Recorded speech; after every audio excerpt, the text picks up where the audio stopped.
सभी को जय हिंद। आज हम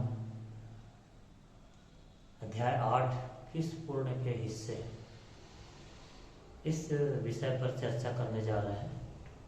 किस पूर्ण के हिस्से को समझना इसलिए जरूरी है ताकि हम आगे चल करके भिन्नों की सही तरीके से समझ बना सकें। सबसे पहले हम इसमें चर्चा करते हैं कि आधा का मतलब क्या होता है। आधा मतलब क्या? छोटे बच्चे से जब हम कहते हैं कि जब किसी वस्तु का कोई टुकड़ा देने के लिए कहते हैं तो वो कोई भी छोटा सा हिस्सा तोड़ करके दे देते हैं, बोलते हैं कि आधा हो गया, क्योंकि वो बचपन से इस बात को अनुभव करते आ रहा होता है कि जब उसको माता जी बोलती है कि अपने भाई को या अपनी बहन को कोई रोटी का आधा हिस्सा दे दे तो वो छोटा सा टुकड़ा काट के, चाहे उसका आकार कैसा भी हो, वो तोड़ करके उसको दे देता है। तो बच्चे जो है आधे का सही अर्थ नहीं समझ रहे होते हैं, तो अभी हम समझने की कोशिश करेंगे कि आधा होता क्या है। तो किसी भी एक वस्तु को जब हम दो बराबर भाग में बांट करके दिखाते हैं तो उसको हम आधा, प्रत्येक भाग को आधा आधा कहते हैं। और दोनों भाग बराबर तब होते हैं जब उनमें से किसी एक वस्तु को हम दूसरे के ऊपर रख देते हैं और वो पहली वाली वस्तु को पूरा पूरा ढक ले, या उसकी उल्टी क्रिया भी कर सकते हैं। हम दूसरी वस्तु को पहले के ऊपर भी रख के देखें और वो भी उसको पूरा पूरा ढक ले, तब उसको हम आधा कहते हैं। आधा बताने के लिए जैसे हम प्रायः विभिन्न प्रकार की ज्यामितीय आकृतियों की सहायता से हम आधे को प्रदर्शित करते हैं। तो एक तरीका हो सकता है, मान लीजिए कि हमारे पास कोई आयत है और इसको हम आधा बताना चाहें, तो कोई बच्चा इसको इस तरीके से दो भागों में बांट करके आधा दिखा सकता है और दोनों प्रत्येक भाग आधा आधा करके। दूसरा बच्चा जो है वो इसको अन्य तरीके से भी दिखा सकता है।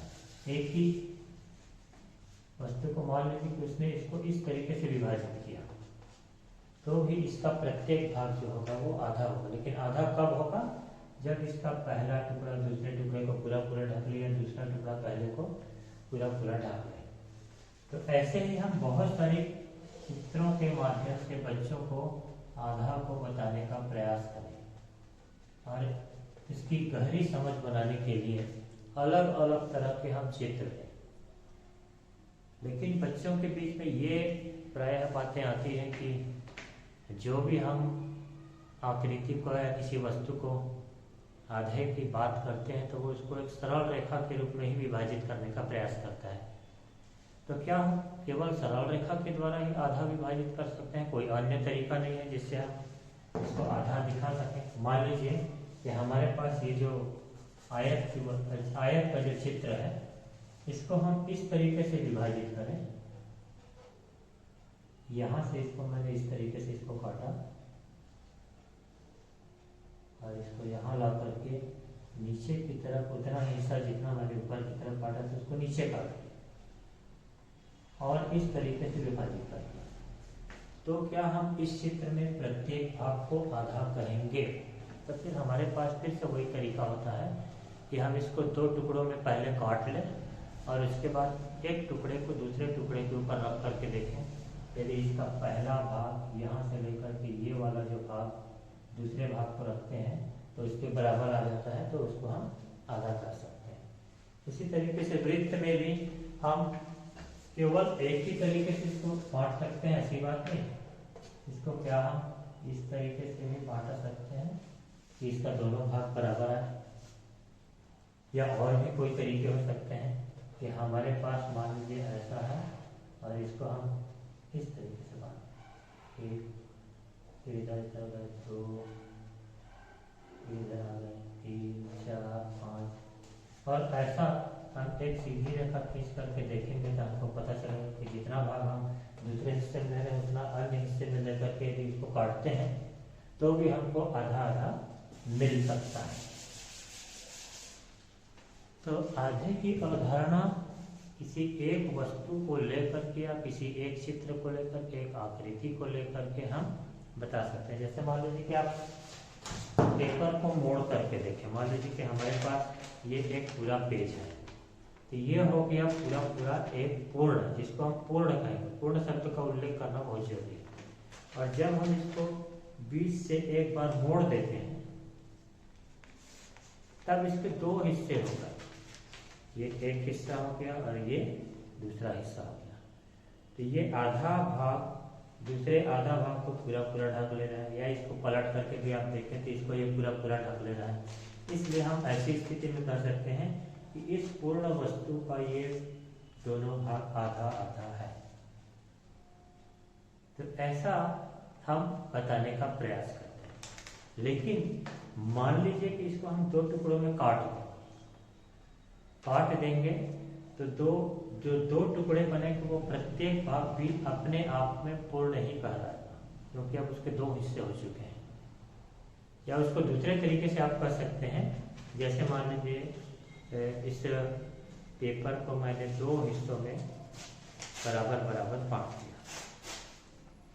तो पहले ये एक था, अब ये दो हिस्से में बढ़ गया। लेकिन अकेला इस आधे हिस्से की बात करेंगे तो ये अपने आप में ये अब पूर्ण है, ठीक है। या एक और तरीका हो सकता है कि मान लीजिए अब हमारे पास दो वस्तुएं हैं, तो दो का आधा कितना होता है? आप बच्चों को पूछेंगे तो वो बता देंगे एक होता है, दो का आधा एक होता है। चार वस्तुएं आपके पास, उसका आधा कितना होगा? तो दो होगा। 10 वस्तुएं तो कितना होगा? 5 होगा। तो इस तरीके से बच्चे उसको 10 गेंद है, इसमें से 5 गेंद का एक समूह बना देंगे तो वो उसका आधा होगा। तो इस स्थिति में पूर्ण क्या होगा हमारा? जो 10 गेंदों का समूह होगा वो कहलाएगा उसका पूर्ण। 10 गेंदों का समूह। इसको हम बहुत सारे अलग अलग वस्तुओं से उदाहरण देकर के उसको बता सकते हैं। जैसे ब्रेड के टुकड़े हैं, बिस्किट है, बहुत सारे बिस्किट के पैकेट में बहुत सारे बिस्किट होते हैं। मान लीजिए 15 बिस्किट, उसमें से हम 5 को ले लेंगे तो वो 15 का 5 कितना होता है? तो इसी से आधे की अवधारणा जब बच्चा समझ जाता है तो उसके बाद फिर उसको हम बाकी 1/3, 1/4, 1/6 इन सब को आगे से हम बता सकते हैं। 1/5, 1/6। इन सब को समझने के लिए बच्चे को सबसे पहले पूर्ण की समझ अच्छी तरीके से होनी चाहिए। आधा समझ गया तो इसके बाद आप 1/3 बताना चाहते हैं तो बच्चों को आप यहाँ से एक चित्र बना करके किसी एक पूर्ण वस्तु को 3 बराबर भाग में बांटिए। 1 भाग, 2 भाग, 3 भाग, प्रत्येक भाग आपस में बराबर होना चाहिए। तो इसमें से किसी भी एक भाग को, चाहे आप पहले को लीजिए या दूसरे को या तीसरे को, ये प्रत्येक भाग इस पूर्ण वस्तु का कितना है? 1/3 है। अब मान लीजिए हमको 1/4 बताना है। 1/4 बताना है तो आप इसमें से ये एक वस्तु है, इसको हमने एक बार मोड़ा, ये 2 बराबर भाग में बढ़ गया। फिर दूसरी बार मोड़ा तो देखिए अब कितने बराबर भाग में बढ़ता है। हम इसको खोल के देखें तो ये हो गया 1, 2, 3, 4। तो इसका जो हमने एक बार मोड़ा, दूसरी बार मोड़ा, तो जितना भाग हमको सामने में दिख रहा है ये क्या हो गया? 1/4 है, 1/4 पूरे पूर्ण का 1/4। ऐसे ही हम अलग अलग चित्रों में या पेपर को मोड़ करके बच्चों को दिखा सकते हैं। आपको 1/6 दिखाना है इसी में, तो क्या करेंगे? हम इस पूर्ण वस्तु को हम 6 बराबर भाग में बांटेंगे। ये पहले हम इसको 3 में बांट दिए, फिर प्रत्येक को 2-2 भाग में बांट लेंगे। तो ये हमारा हो गया 6 बराबर भाग। अब इसमें से किसी भी एक भाग को हम लेकर के यदि चित्र में प्रदर्शित करें छायांकित रूप से तो ये हो जाएगा 1/6।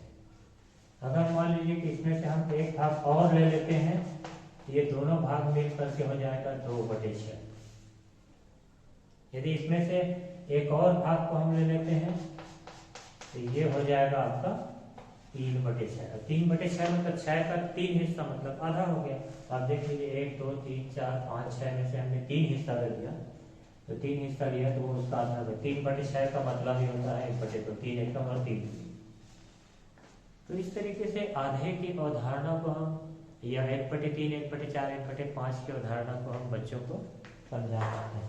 और भी ज़्यादा तरीके से भी आपको पेज को मोड़ना चाहिए। आयताकार कागज या वर्गाकार कागज बहुत अच्छा बनता है। जैसे आपने एक आयताकार कागज लिया, इसको हमने एक बार मोड़ा, ये आधा आधा दो भाग, 2 बार मोड़ा, इसके 4 हिस्से हो गए, 1/4 1/4 और इसके अंदर 1/4। 3 बार मोड़ा तो ये अब इसके 8 बराबर हो गए। मतलब इसका प्रत्येक हिस्सा क्या दिखाएगा, 1/8 को दिखाएगा। और एक बार आप मोड़ देंगे तो 8 का फिर डबल हो गया, 16 हिस्से हो गए इसके। अब इसको आप खोल के देखेंगे तो इस आकार के आपको 16 हिस्से मिलेंगे। तो ये इतना भाग जो होगा वो क्या कहलाएगा, 1/16, ये कहलाएगा 2/16, ये कहलाएगा 1 2 3 4 4/16। इस तरीके से ये इसकी अवधारणा को हम धीरे धीरे बच्चों को स्पष्ट करते हैं। तो भिन्न का मतलब तभी है जब उसको हम उसके पूर्ण से जोड़ करके देखते हैं। हर बार हमको पूर्ण का उल्लेख करना चाहिए ताकि बच्चों को ये पता चले कि हम एक वस्तु से ही पूर्ण की बात कर रहे हैं या फिर वस्तुओं का कोई समूह है उसकी हम पूर्ण की बात कर रहे हैं। जैसे मान लीजिए एक और उदाहरण हम लेते हैं पूर्ण के बारे में कि हमारे पास 10 रुपये है। तो 10 रुपये क्या हो गया, हमारा पूर्ण हो गया। अब इसके हम हिस्से करना चाहते हैं। इसमें से मान लीजिए 2 रुपये का किसी बच्चे ने पेन खरीदा, तो 2 रुपया, इसमें से 2 रुपया लिया उसने, 10 रुपये में से लिया, मतलब 2/10 रुपया ये कहाँ चला गया, इसने पेन खरीदने में दिया। फिर दूसरा हिस्सा आ गया, यहाँ पर 10 में से 2 रुपया हमने इसमें खर्च कर दिए। 4 रुपया का उसने गेंद खरीद लिया। ये 4 किसमें से लिया, 10 में ही से लिया, तो वो भी 4/10 हिस्सा, यानी 4/10 रुपया को उसने क्या किया, 1/4 भाग को उसमें से गेंद खरीदने में खर्च कर दिया। ऐसे ही उसने 3 रुपये का गुब्बारा खरीद लिया, तो 10 का 3 हिस्सा यहाँ खर्च हो गया, 3/10। और लास्ट में बचते हैं उसके 1 रुपया, 1 रुपये को उसने चॉकलेट खरीद लिया। तो कुल मिलाकर के उसने पूरा 10 रुपये को खर्च कर दिया। तो क्या इन सब को जोड़ने पर वो 10 रुपये के बराबर होता है, ये भी हमको देखने की जरूरत पड़ेगी। ये उसका हिस्सा है, 10 का 2 हिस्सा, 10 का 4 हिस्सा, 10 का 3 हिस्सा, 10 का 1 हिस्सा। तो चारों को हम जोड़ करके देखें, 2/10, 4/10, 3/10 और 1/10। तो सबका आधार बराबर होने के कारण हम उसके अंश को जोड़ सकते हैं। 2 4 6 6 3 9 और 1 10, 10/10 मतलब 1। और 1 क्या होता है, पूर्ण होता है। तो जो 10 पूर्ण रुपये हमने लिए थे उसको हमने इस तरीके से विभाजित करके अलग अलग हिस्सों में बांट करके उसको हमने खर्च किए। तो पूर्ण और हिस्से को इस तरीके से हम बता सकते हैं बहुत सारे अलग अलग उदाहरणों के द्वारा। और इसी से संबंधित हमारा अगला चैप्टर भिन्न, वहाँ पर इसको हमको समझने की जरूरत पड़ेगी। तो हम अगले चैप्टर में फिर से मिलेंगे, भिन्न वाले चैप्टर में। तब तक धन्यवाद सभी को।